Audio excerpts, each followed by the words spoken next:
नाज़रीन, वेलकम करती हूँ आप लोगों को ब्रेक के बाद। और डॉक्टर निदा से हम बात कर रहे थे, वहीं से स्टार्ट लेते हैं। जी डॉक्टर निदा, नसों के बारे में बेसिकली बात हो रही थी कि नसों का दर्द की वजूहात क्या है और इसको किस तरीके से बेहतर किया जा सकता है। अच्छा, अगर हम नस के पेन की बात करते हैं जिसको हम नर्व पेन भी कहते हैं, हमारी जो पूरी बॉडी है उसमें जो ब्लड सप्लाई हो रहा है उसमें बहुत डिफरेंट तरह की नर्व्स है। पूरी बॉडी नर्व से मिलकर बनी हुई है, ठीक है। बिल्कुल। जिस तरह मसल्स होते हैं इस तरह जॉइंट्स है, लिगामेंट्स है, टेंडन है, इस तरह हमारे पास नर्व्स भी है।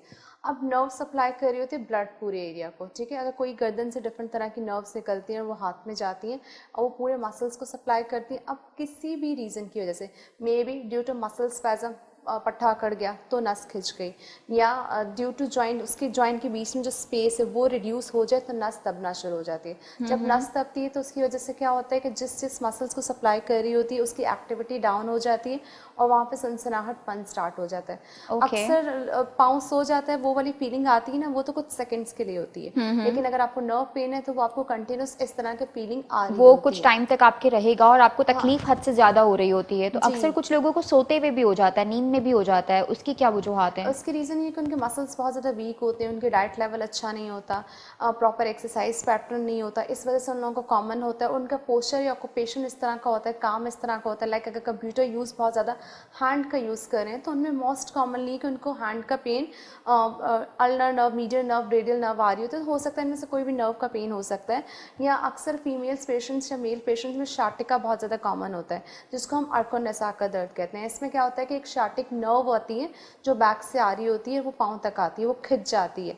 अक्सर लोगों में सुना होगा कि एक लाइन की तरह तो उसमें पेन हो रहा बैक है, में खिंच पेन होगा जाता आपके? है। और लाइन की तरह पेन होता है, वो आपकी पूरी टांग में चलता हुआ पेन आ रहा होता है, बैक से अच्छा, निकलते हुए अगर एक टांग तक। स्पेसिफिक एरिया पे आ रहा है तो उसका क्या रीजन है? फॉर एग्जांपल आपके टो में आ रहा है, पाँव के अगला हिस्सा जो है, जी, आपके फिंगर्स हैं, उसमें अगर आपको एकदम से ऐसा फील हो गया, फिंगर्स में डिफरेंस आ गया, लाइक वो बीच में गैप आ गया, वो आपको पेन हो रहा है और वो सारी चीजें आपको फील हो रही हैं, तो तो आपको उसका रूट क्या कॉज बेसिकली, करना उसका पड़ेगा ये क्या? आपको कौन सी नर्व्स है। देखिए, अगर पाँव तक है, पाँव तक भी उसका कोई ना कोई एरिया सप्लाई कर रहा है, लाइक एक नर्व जो सप्लाई कर रही है, तो आपको देखना है रूट कॉज कहाँ से है। जैसे मैंने आपको बताया वो बैक से स्टार्ट हो रही है, तो आप उसके ट्रीटमेंट कहाँ पे करेंगे? आप उसका बैक पे करेंगे, पाँव पे नहीं करेंगे, क्योंकि वो नर्व पेन है। ओके, नर्व के लिए आप रूट को देखेंगे, जो रूट होगा, रूट ठीक कॉज है, को ट्रीट करेंगे तो आपका पेन बिल्कुल ठीक हो जाएगा। और ठीक इसका है। इलाज भी फिजियोथेरेपी में बहुत ज़्यादा कॉमन है और इसका बहुत क्या ज़्यादा इलाज है? मुमकिन है। प्लीज आप वो भी डिस्कस करें। इसके इलाज में जैसे मैंने आपको बताया, हम मोडालिटीज़ यूज़ करते हैं फॉर पेन मैनेजमेंट, ताकि जो पेन हो रहा है उसको हम सबसे पहले रिलीव कर सकेंगे। अगर हम बहुत ज़्यादा पेन में एक्सरसाइज कराएंगे तो पेन और बढ़ सकता है। तो जब बहुत ज़्यादा पेन होता है, क्योंकि इस तरह के पेशेंट्स को इतना ज़्यादा पेन होता है कि अगर हम और एक्सरसाइज कराएंगे तो उनका पेन और अग्रेसिव भी हो सकता है और वर्स भी हो सकता है। बिल्कुल। तो सबसे पहले उनका पेन मैनेजमेंट पे हम काम करते हैं, फिर हम देखते हैं उसका रूट कॉज कहाँ से है, फिर हम उसके रूट कॉज को ट्रीट करते हैं। लाइक पेन मसल्स मैनेजमेंट पे वीकनेस किस है, तरीके से काम करते हैं आप? पेन क्या मैनेजमेंट पे तरीकेकार हम होता है? डिफरेंट तरह की मोडालिटीज़ होती हैं, टेंस होते हैं, ईएमएस मशीन है, अल्ट्रासाउंड है, हमारे पास हीटिंग पैड है, कोल्ड पैक है, ठीक है। कॉन्ट्रा थेरेपी होती है। हम बहुत तरह की डिफरेंट थेरेपीज यूज़ करते हैं। फिर हम मैनुअल टेक्निक्स यूज़ करते हैं जो फिजियोथेरेपिस्ट अपने हैंड से अप्लाई करते हैं और ओके। उस पेन को रिलीव कर रहे होते हैं। फिर हम मसल स्ट्रेंथनिंग पे काम करते हैं। रिजल्ट उसी टाइम आ रहा होता है, थोड़ा सा टाइम लगता है? फिजियोथेरेपी में जब आप फिजियोथेरेपी ट्रीटमेंट की बात कर रहे हैं, चाहे वो कोई भी डिजीज़ हो, खाली नर्व पेन की बात नहीं करूँगी, ऑल ओवर। आपको फ़ौरन आराम नहीं मिलता। आपको एक दिन फिजियोथेरेपी से बेहतर हो सकता है, लेकिन अगर आप लॉन्ग टर्म इफेक्ट चाहते हैं तो आपको उसको रेगुलर बेसिस पे आपको आपका फिजियोथेरेपिस्ट आपको असिस्ट करेगा और आपको बताएगा कि आपको इतने दिन फिजियोथेरेपी की नीड है। और क्योंकि अगर आप कॉमनली अगर आप है ना, आप देखें, अगर आप 2 दिन एक्सरसाइज करें, 3 दिन एक्सरसाइज करें, क्या आपके वेट पे फ़र्क आएगा? नहीं, आपका वेट पे कोई फ़र्क नहीं आएगा।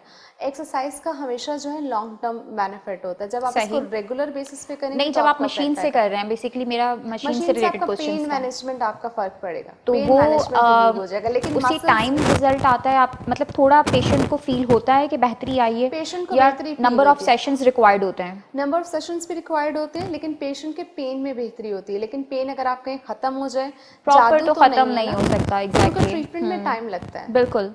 तो इस तरह उनके ट्रीटमेंट में टाइम लगता है, लेकिन पेन में आहिस्ता आहिस्ता करके डे बाय डे बेहतरी रोज़ आ रही होती है।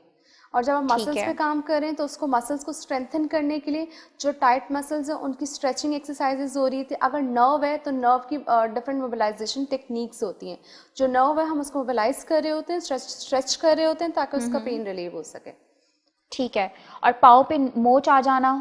पाँव पे मोच की उसका बात, किस तरीके से इलाज है इस पाँव पे? के मोच की जब मैं बात कर रही हूँ तो हम उसको एंकल स्प्रेन या एंकल स्ट्रेन कहते हैं। इसमें क्या होता है, कोई भी टेंडन या लिगामेंट या मसल्स जो है वो डैमेज हो जाता है, लाइक चलते हुए पाँव मुड़ गया या हाँ, चोट चलते आ हुए, गई, सीढ़ियाँ उतरते हुए। सीढ़ियाँ उतरते हुए, ठीक है, आपका पाँव मुड़ गया बैठे बैठे, तो आपके पाँव पे गलत एंगल से वेट आ गया, तो इस वजह से इस पे जो हम ट्रीटमेंट अप्लाई करते हैं इसके लिए एक थेरेपी होती है जिसको हम बोलते हैं RICE. RICE mean R mean rest, I mean ice, और C mean compression and E mean elevation. या क्या करते हैं हम उस पेशेंट के पाँव को, सबसे पहले हम उसको कोल्ड थेरेपी देते हैं। उसमें हीटिंग थेरेपी बिल्कुल ही नुकसानदेह। हम उसको कोल्ड थेरेपी देते हैं, हम उसके पाँव पे बैंडेज कर देते हैं, कंप्रेशन अप्लाई करते हैं, उस पेशेंट को बोलते हैं इस पाँव को, जो इस एरिया को आपने मूव नहीं करना, रेस्ट देना है, और इसके साथ साथ हम उसके पाँव को एलिवेट करवा के रखते हैं ताकि उसका पेन मैनेज हो सके। ओके, सही। डॉक्टर तारिक, आपसे पूछना चाहूँगी कि जैसे अगर किसी पेशेंट को सर्जरी का कहा जाता है, डॉक्टर रिकमेंड करते हैं, तो क्या सर्जरी के अलावा फिजियोथेरेपी में इलाज मुमकिन है? अगर किसी बीमारी के लिए, किसी भी प्रॉब्लम के लिए उनको सर्जरी रिकमेंड कर दी गई है, तो क्या वो पेशेंट आपके पास आ सकते हैं? फिजियोथेरेपी में सर्जरी के अलावा इलाज है मुमकिन? जी, आपका जो सवाल है सर्जरी के हवाले से, तो सर्जरी ये है कि एक तो एक जनरल सर्जरी है। सर्जरी की मुख्तलिफ डिपार्टमेंट्स हैं, मुख्तलिफ फील्ड्स है। जैसे जोड़ों का दर्द कॉमन होता है, जोड़ों के दर्द के लिए अक्सर सर्जरी रिकमेंड मैं कर दी इसी पे जाती आता है। हूँ जी कि जी, एक सर्जरी जनरल सर्जरी है। जैसे ठीक हम है। सर्जरी कहते हैं, एक पित्ते का जो गॉल ब्लैडर का एक स्टोन होता है, पित्ते का सही। हटाना, रिमूव करना, ठीक है। कोलिसिस्टेक्टमी, वो एक सर्जरी है। ऐसे जनरल सर्जरी की जो डिजीज़ है उसका फिजियोथेरेपी से कोई ज़्यादा ताल्लुक़ नहीं है, वो तो आपको रिमूव करना ही है। बिल्कुल। ये जो आप सर्जरी की बात कर रही है, ये सर्जरी ये है कि एक इसमें आप घुटनों की आपने बात की, मैं इससे पहले आपको न्यूरो सर्जरी की बात करना चाहता हूँ। न्यूरो जी जी, सर्जरी बिल्कुल बिल्कुल। जो स्पाइन के लिए होती है, जिसमें डिस्क प्रॉब्लम होते हैं पेशेंट को, उसमें क्या होता है कि उसमें किस तरह की प्रॉब्लम पेशेंट फेस कर उसमें रहा होता एक है? डिस्क का एक प्रॉब्लम होता है। पेशेंट का जो डिस्क होता है वो एक एमआरआई एक टेस्ट है, मैग्नेटिक रेजोनेंस इमेजिंग। एमआरआई के टेस्ट से डॉक्टर, ये रेडियोलॉजिस्ट ये तशखीस करता है कि इस पेशेंट का जो डिस्क है वो अपनी जगह से हिला हुआ है, या वो डिस्क का जो अंदर का मवाद है वो बाहर आ चुका है। उसका रीजन क्या होता है? कोई एक्सीडेंट या कुछ? उसके दो रीज़न्स है उसमें। एक तो रीज़न होता है एक्सीडेंट, ट्रामा, फाल, गिर जाना। दूसरी उसकी रीज़न होती है एज या डीजेनरेशन। ठीक है। डीजेनरेशन ये होता है कि डिस्क जो है वो वक्त के साथ साथ खुद ब खुद उसका वो डिहाइड्रेशन हो जाती है और वो उसका एक्सटीरियर वाल जो है वो पट जाता है और वो बाहर आ जाता है। तो दो रीज़न्स है। क्या टाइम होता है उसके लिए, एज का अगर आप बता रहे हैं तो? डीजेनरेटिव जो होती है ये ज़्यादातर ओल्ड एज में होती है, ओल्ड एज जो में 50 प्लस में होता है। अच्छा। और जो ट्रामेटिक होती है वो अर्ली एज में होता है, उसमें तकरीबन 20 साल से लेके 30 साल, 35, 40, 50 साल तक सब पेशेंट्स में ये होता है। सही। तो उसमें डिस्क का प्रॉब्लम जो है ज़्यादा कॉमन होता है।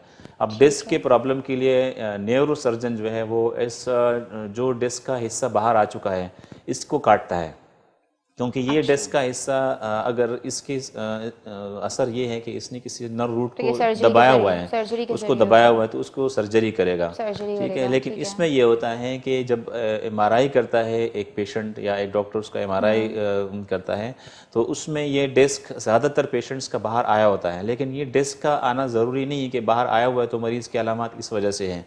इसलिए इस पेशेंट को जिसमें डिस्क की ये चीज़ें हैं, फिर डिस्क की ग्रेड्स होते हैं, 1, 2, 3 ग्रेड, 3 लास्ट स्टेज है। उसमें पेशेंट्स के जो सिम्टम्स होते हैं बहुत ज़्यादा सीवियर होते हैं। उसमें टांग कमज़ोर हो जाती है, उसमें जो पंजा है उसकी हरकत बंद हो जाती है। फिर इसी स्टेज में तो डॉक्टर्स खुद डिसीजन ले सकता है, लेकिन अगर इससे पहले का स्टेज है, सिर्फ दर्द का मामला है और कभी कभी दर्द का मामला है, तो इस पेशेंट को फिजियोथेरेपिस्ट के पास भेजना चाहिए कि वो उसको प्रॉपर अगर ऑन ऑफ असेस चल रहा करे। है आपका? ऑन एंड ऑफ चल रहा है तो उसको असेस करे कि ज़रूरी नहीं कि डिस्क तो निकल चुका है लेकिन वो सिम्टमलेस है, उसकी कोई अलामात नहीं है, और ये अलामात पेशेंट का जो है वो इसके मसल वीकनेस की वजह से है, या मसल्स इम्बैलेंस की वजह से है, या मसल्स के अंदर जो है वो स्टेबिलिटी पेशेंट के अंदर नहीं है, ठीक है। मस्कुलोस्केलेटल स्टेबिलिटी नहीं है, उसके मसल्स वीक हो चुके हैं और उसकी वजह से उसको पेन हो रहा है या उसका पोस्चर सही नहीं है, तो किसी और वजह से भी ये प्रॉब्लम्स हो सकते हैं।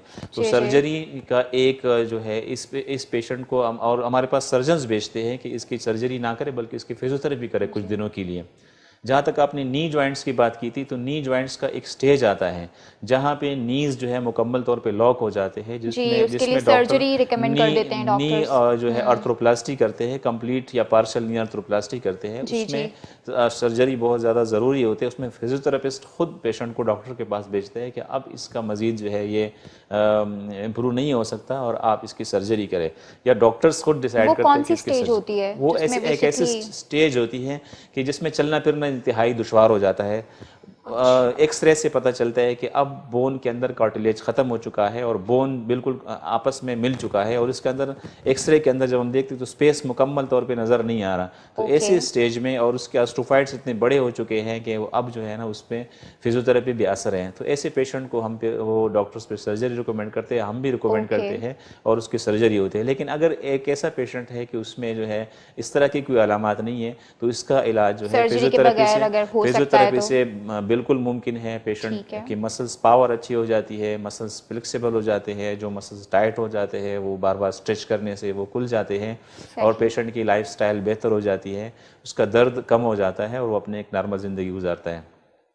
ठीक है। तो ये आप ही बेसिकली आगे गाइड कर देते हैं उनको कि अब मतलब आपके कंट्रोल में है, या वो चीज़ जो है वो अब सर्जरी से ही ठीक होगी, तो ये हम भी गाइड करते हैं। और इस स्टेज के पेशेंट जो है वो खुद जो है वो डॉक्टर्स को सर्च करते हैं, और हम भी गाइड करते हैं, हम रेफ़र करते हैं, हम भेजते हैं कि इस पे आप डॉक्टर्स ऑर्थोपेडिक सर्जन से, अच्छे ऑर्थोपेडिक सर्जन से बात करें जो नी की सर्जरी करता है, तो वो उसके पास जो है भेज देते हैं।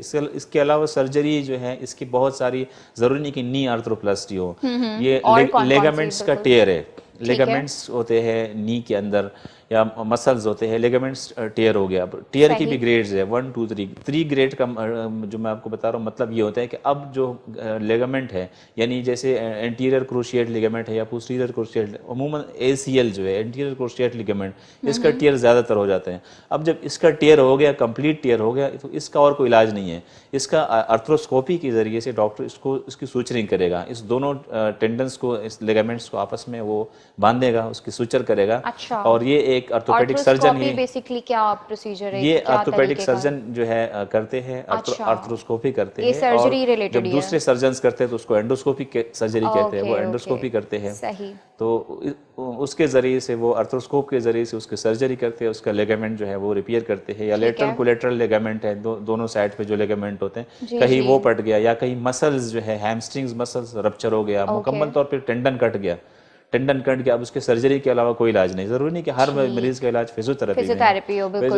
में है, लेकिन अगर कोई जो है ऐसी कंडीशन नहीं है जिसमें सर्जरी रिक्वायर्ड है, तो उसकी जो है फिजियोथेरेपी ज़रूरी है। इसमें आपको एक चीज़ ऐड करूँ कि जब एक पेशेंट की सर्जरी डॉक्टर प्लान करता है, तो सर्जरी से पहले उसको फिजियोथेरेपिस्ट के पास भेजता है कि फिजियोथेरेपिस्ट जो है उस पेशेंट की कुछ अरसे तक, 15 दिन तक, 20 दिन तक, महीना 2 महीने तक उसकी एक्सरसाइज करे, ताकि उसकी मसल्स को स्ट्रॉन्ग करे, क्वाड्रिसेप मसल स्ट्रॉन्ग करे, उसके दूसरे स्ट्रेंथ आ जाए, स्ट्रेंथ आ जाए, ताकि सर्जरी के बाद ये इस पे चलेगा कैसे। सर्जरी जो है इसकी अपनी एक वो है इम्पोर्टेंस है। सर्जरी तो जितने सर्जन्स हैं उनको एक फिजियोथेरेपिस्ट की जो है वो नीड होती है। जी। लेकिन ये जो सर्जन्स बेसिकली फिजियोथेरेपिस्ट को भी अपने साथ ही रख रहे होते हैं, इन्वॉल्व रखते हैं अपने साथ। इन्वॉल्व करते हैं। लेकिन जिन लोगों में सर्जरी का कोई मामला नहीं होता, यानी पेशेंट को, जैसे मैं कह रहा था कि एक पेशेंट को फालज हो गया, स्ट्रोक हो गया, अब वो बार बार डॉक्टरों के पास जा रहे हैं, स्पेशलिस्ट के पास जा रहे हैं, तो उसको चाहिए कि वो फिजियोथेरेपिस्ट से जो है वो अपना इलाज कराए। या नी जॉइंट्स में पेन हो गया तो वो एक प्रॉपर मेडिकेशन तो उसकी हो गई, लेकिन अब उसको चाहिए कि वो फिजियोथेरेपिस्ट से कंसल्ट करे और खुद एक्सेस करे फिजियोथेरेपिस्ट को। डॉक्टर तारिक, एक चीज़ पूछना चाहूँगी कि बेसिकली पेशेंट्स को अगर पेन हो रहा है तो ही वो आपके पास आए, या अपनी लाइफस्टाइल का इसको हिस्सा भी बना सकते हैं? अगर लोग आपके पास एक रेगुलर भी एक चीज़ें हो रही होती हैं कि एक चेकअप के लिए कुछ टाइम के बाद एक फिजियोथेरेपिस्ट से कंसल्टेशन ले ली, तो इस तरह से भी अडॉप्ट करें चीज़ें तो बेहतर हो सकती है उनकी लाइफस्टाइल, या अगर उनको कोई बीमारी वो फेस ही कर रहे हैं तो ही वो आए आपके पास? थोड़ा सा बिल्कुल मैं ये एक बहुत पूछना अच्छा चाह रही हूँ पॉइंट आपने रेज किया। क्योंकि लाइफस्टाइल का पार्ट आपका जिमिंग भी है, फिजियोथेरेपिस्ट जो है, तो क्या ये मैं भी नाज़रीन के लिए बता दूं, फिजियोथेरेपिस्ट एक बेहतरीन हेल्थ कंसल्टेंट है। जैसे दूसरे फील्ड्स हैं, जरूरी नहीं आपके आप मतलब मस्कुलोस्केलेटल उस में, अगर बुरी आप कोई स्टेज पे चले जाएं तो ही फैक्ट्री जाएं। वर्कर है, आप ऑफिस में काम करते हैं, आप स्कूल टीचर है, आप कोई भी, आप एक हाउस वाइफ है, आप घर पे काम करती हैं, आपको एक फिजियोथेरेपिस्ट से, जिस तरह आप किसी भी मामले के लिए आप एक डॉक्टर से बात करते, आप एक फिजियोथेरेपिस्ट को भी अपना चेकअप करवाएं और उससे आप मशवरा ले लें कि आप अपनी लाइफस्टाइल को किस तरह बेहतर कर सकते हैं। बेहतर कर सकते हैं। वो एग्जैक्टली आपको कुछ एक्सरसाइजेज गाइड कर देगा, जी कुछ पोस्चर करेक्शन आपको गाइड बिल्कुल। करेगा और उससे आप अपनी लाइफ में बेहतरी ला सकते हैं। चलें ठीक है, thank you so much doctor Tariq, thank you बहुत so much doctor Nida show में आने के लिए और अपनी नॉलेज शेयर करने के लिए।